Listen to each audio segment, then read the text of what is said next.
দর্শক বন্ধুরা, বাংলা শস্য বীমা খরিফ 2024 পাট মরশুমের জন্য যে বিমার ফর্ম সেটা ফিল আপ করা শুরু হয়ে গেছে।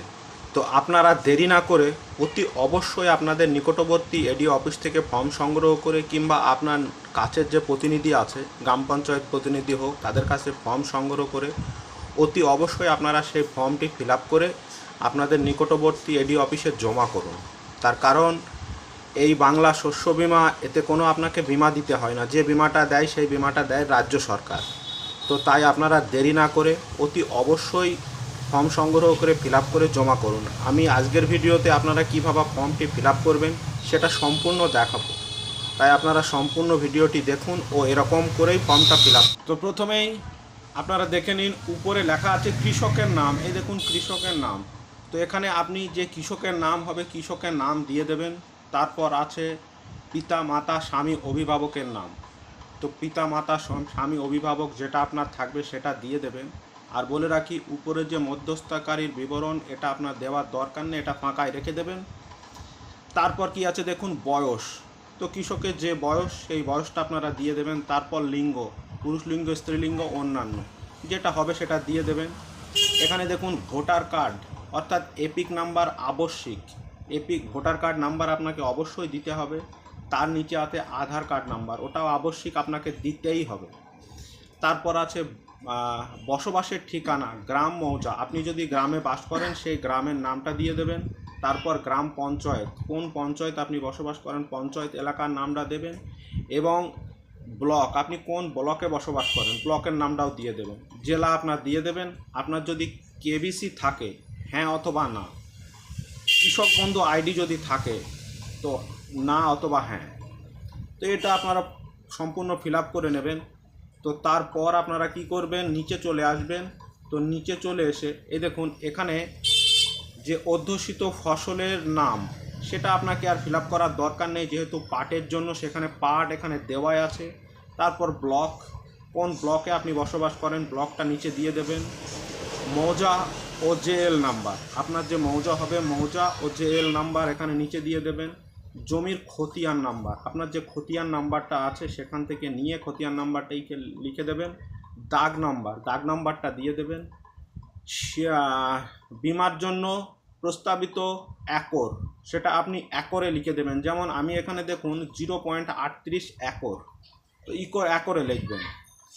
তো সেই জমিটা আপনার নিজের না ভাগ চাষি, সেটা যদি নিজ হয় নিজ, ভাগ চাষি হলে ভাগ চাষি।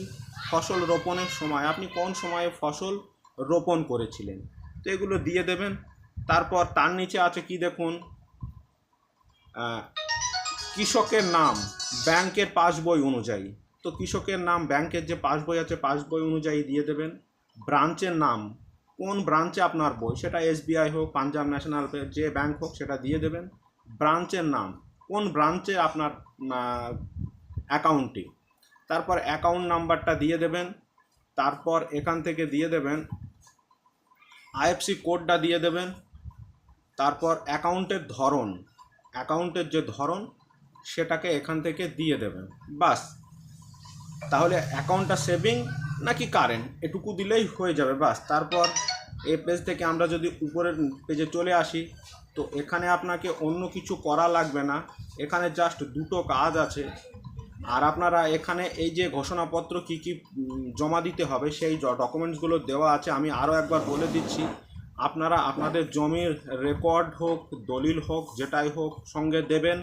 আর কি দেবেন, আপনার ভোটার কার্ড, আধার কার্ড আর আপনার যে ব্যাংক পাসবই তার এক কপি করে জেরক্স সঙ্গে জুড়ে দেবেন। আর এখানে এসে আপনি কি করবেন, একজন সাক্ষীর সহি নেবেন। সাক্ষী একজন রাখা দরকার, তো একজন সাক্ষীর সই করে নেবেন। আর এখানে কৃষকের টিপসই অথবা স্বাক্ষর, কৃষক যদি টিপসই দিতে পারে টিপসই, স্বাক্ষর দিতে পারলে স্বাক্ষর। আর নিচের অংশটি প্রাপ্তি স্বীকার। তো প্রাপ্তি স্বীকার এটা আপনার কিছু করার দরকার নেই। এটা যিনি কৃষক যে আধিকারিককে জমা দেবেন সেই আধিকারিক এখানে এই অংশটুকু আপনাকে কেটে রিসিপ্ট রূপে দিয়ে দেবে।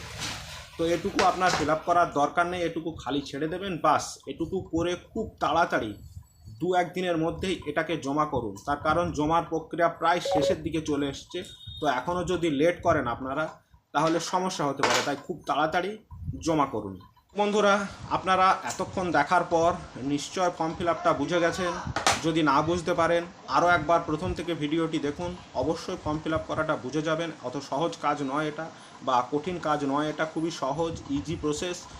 তো আপনারা এরকম দেখে দেখে ফর্মটা ফিল আপ করুন ও খুব তাড়াতাড়ি আপনাদের নিকটবর্তী এডিও অফিসে এটাকে জমা করুন। তার কারণ এটা একটা ইন্স্যুরেন্স, সেই ইন্স্যুরেন্সের কোনো প্রিমিয়াম যখন আপনাকে দিতে হয় না, কেন আপনি করবেন না? সেই প্রিমিয়ামটা দেবে রাজ্য সরকার। তো রাজ্য সরকার যেহেতু প্রিমিয়ামটা দিচ্ছে, তো আপনি কেন চুপচাপ বসে থাকবেন? ফ্রি পয়সাতে আপনি অবশ্যই ইন্স্যুরেন্সটা করিয়ে রাখুন। কে জানে ভবিষ্যতে ফসলের ক্ষতি হতেও পারে। তো ফসলের ক্ষতি যদি আমাদের ভবিষ্যতে হয়ে থাকে, তো আমরা এই ইন্স্যুরেন্স বাবদ অবশ্যই একটা পয়সা পাবো। তো তাই আপনারা খুব তাড়াতাড়ি ইন্স্যুরেন্সটা করিয়ে রাখুন। আর অতি অবশ্যই ভিডিওটা ভালো লাগলে আপনার বন্ধুবান্ধব, নিকটস্থ সার্কেলে বা আপনার সোশ্যাল মিডিয়ায় যেসব বন্ধুবান্ধব আসে প্রত্যেককে শেয়ার করতে ভুলবেন না। আর ভালো লাগলে অতি অবশ্যই চ্যানেলটাকে সাবস্ক্রাইব করে যাবেন। আর লাইক কমেন্ট তো আছেই, অবশ্যই যেটা ভালো লাগবে সেটা করে যাবেন। তো যাই হোক, আজকের মতো ভিডিও শেষ করব। আপনারা সুস্থ থাকবেন ও ভালো থাকবেন।